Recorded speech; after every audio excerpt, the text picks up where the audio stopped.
Uke wezwa engathi ukudla kuyabuya la emphinjweni noma kune-acid enyukayo, uzwe inhlungu la esifubeni engathi kuyashisa.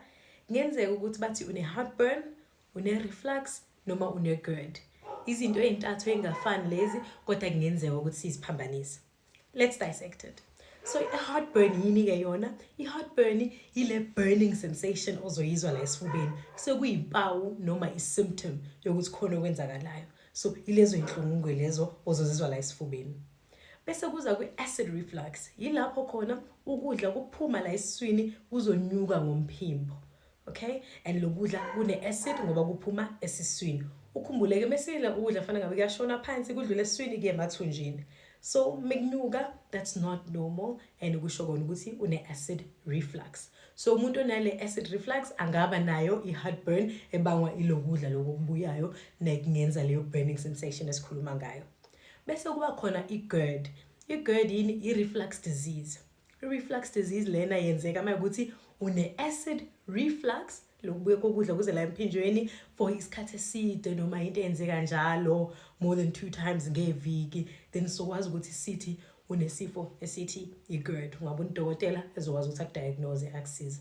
So into eyenzakalayo kuma ukuthi unale reflux disease ukuthi ngokuhamba kwesikhathi le acid libe linyuka lokudla kuliwe kunyuka kusuka esiswini kemphinjweni ngagcine sekudamage ini i-esophagus, kudamage umphimbo, and lokho ngakubangela ukuthi impawu zayo zihlale zikhona isikhathi eside. Okay? So into eyibangeke futhi ukuthi mayikuthi i-sphincter. So khona into eyi-sphincter ehlukanisa umphimbo nesisu okuyinto evulekayo evalekayo. So mayikuthi i-weak noma idamagekile ngandlela thizeni yiyo ezobanga ukuthi ukudla kubuyele emuva. So we call it the lower esophageal sphincter. So mayikuthi ayisebenzi kahle nayo ezokubanga ke lokho. So lesifo sijwayeleke ukubapha abantu ababhemayo, abantu abasebenzisa amaphilisi afana no-Grandpa, o-Brufen, o-aspirin, esiwabiza ngokuthi ama-NSAIDs, ama-non-steroidal anti-inflammatory drugs. Elinye igama elikhulu ke lelo, abantu abakhulelwe noma abantu abakhulu ngokomzimba. Okay, so sesiyawazi kumehluko phakathi kwe-heartburn, okuleya burning sensation, lezi inhlungu eziba khona lana, i-acid reflux, ukubuya kokudla from esiswini kuya emphinjweni, bese kuba khona i-GERD, okuyilapho une-acid reflux khona for isikhathi eside, bese kuba i-chronic disease.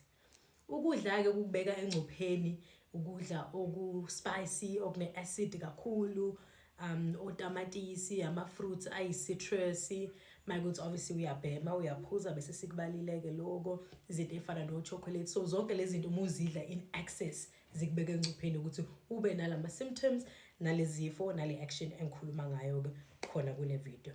Alright?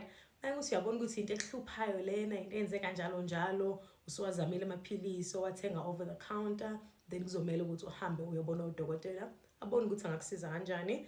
Into esijwayele ukuyenza ukuthi sikunikeze ama-antacids noma ama-PPI, okuwamaphilisi ehlisa i-acid esiswini. Okay, mayikuthi lokho akusebenzi, then ungathunyelwa ukuthi uyoyenza i-test ezofaka khona ikhamera emlonyeni ibone ukuthi ngempela kwenzakalani kuyo le ndawo yomphimbo nasesiswini. Ngiyathemba uyachazeleka.